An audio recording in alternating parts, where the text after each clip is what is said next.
Hi welcome to my mini vlog. ಇದು Sunday vlog ಆಗಿರುತ್ತೆ. Sunday ನಾನು ಫಸ್ಟ್ ಟೈಮ್ ಸಂಡಿಗೆ ಮಾಡ್ತಾ ಇರೋದು. ನಂಗೆ ನಿಜವಾಗ್ಲೂ ಇದೆಲ್ಲ ಮಾಡೋಕ್ಕೆ ಬರ್ತಿರ್ಲಿಲ್ಲ. ನಾನು ಇದೆಲ್ಲ ಮಾಡ್ತೀನಿ ಅಂತ ಕನಸಲ್ಲೂ ಅಂದ್ಕೊಂಡಿರಲಿಲ್ಲ. ಆ್ಯಕ್ಚುಲಿ ನಮ್ಮಮ್ಮ ಮಾಡಿಕೊಡ್ತಾಯಿದ್ರು. ನಾವೆಲ್ಲ ಮೇಲ್ಗಡೆ ಸುಮ್ಮ ಕೂತ್ಕೊಂಡು ನಮ್ಮ ಅಜ್ಜಿ ನಾನು ಎಲ್ಲ ಇಡ್ತಾಯಿದ್ದೋ. ಬಟ್ ಇದೇ ಫಸ್ಟ್ ಟೈಮ್ ನಾನೇ ಮಾಡಿಕೊಂಡು ನಾನೇ ತೊಗೊಂಡೋಗಿ ಇಟ್ಟಿದ್ದು. ಸಂಡಿಗೆ ಕೂಡ ಚೆನ್ನಾಗೇ ಬಂದಿತ್ತು. ನಾನು ಅದೆಲ್ಲ ಇಟ್ಟಾದಮೇಲೆ ತಿಂಡಿಗೆ ಅಂತ ಹೀರೆಕಾಯಿ ಪಲ್ಯ ಮಾಡಿ ಪೂರಿ ಮಾಡ್ಕೊಳ್ಳೋಣ ಅಂತ ರೆಡಿ ಮಾಡ್ಕೊತಾ ಇದ್ದೆ. ಫಸ್ಟ್ ಒಂದು ಬಾಣಲಿಗೆ ಎಣ್ಣೆ ಹಾಕ್ಕೊಂಡು ಈರುಳ್ಳಿ, ಆಮೇಲೆ ಹೀರೆಕಾಯಿ ಹಾಕ್ಕೊಂಡು ಚೆನ್ನಾಗಿ ಫ್ರೈ ಮಾಡ್ಕೊಂಡು ಸ್ವಲ್ಪ ಸಾಲ್ಟ್ ಹಾಕ್ಕೊಂಡು ಆಮೇಲೆ ಟೊಮೆಟೊ ಕೂಡ ಹಾಕ್ಬಿಟ್ಟು ಕರಿಬೇವಿನ ಸೊಪ್ಪು, ಕೊತ್ತಂಬರಿ ಸೊಪ್ಪು ಎಲ್ಲನೂ ಹಾಕ್ಕೊಂಡಾದ್ಮೇಲೆ ಬೇಳೆ ಸಾಂಬಾರು ಪುಡಿ ಇರುತ್ತಲ್ಲ ಮನೆಯಲ್ಲೇ ಮಾಡಿರೋಂಥದ್ದು, ಅದನ್ನು ಹಾಕ್ಬಿಟ್ಟು ಸ್ವಲ್ಪ ನೀರು ಹಾಕ್ಬಿಟ್ಟು ಅದನ್ನು ಬೇಯಕ್ಕೆ ಬಿಟ್ಬಿಡೋದು.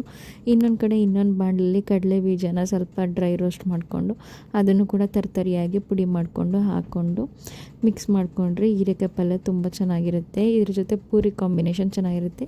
ಚಪಾತಿ ದೋಸೆಗೂ ಕೂಡ ಚೆನ್ನಾಗೇ ಇರುತ್ತೆ, ಬಟ್ ಪೂರಿ ಜೊತೆ ಇನ್ನೂ ಚೆನ್ನಾಗಿರುತ್ತೆ ಅಂದ್ಬಿಟ್ಟು ನಾವು ಪೂರಿ ಮಾಡ್ಕೊಂಡಿದ್ವಿ.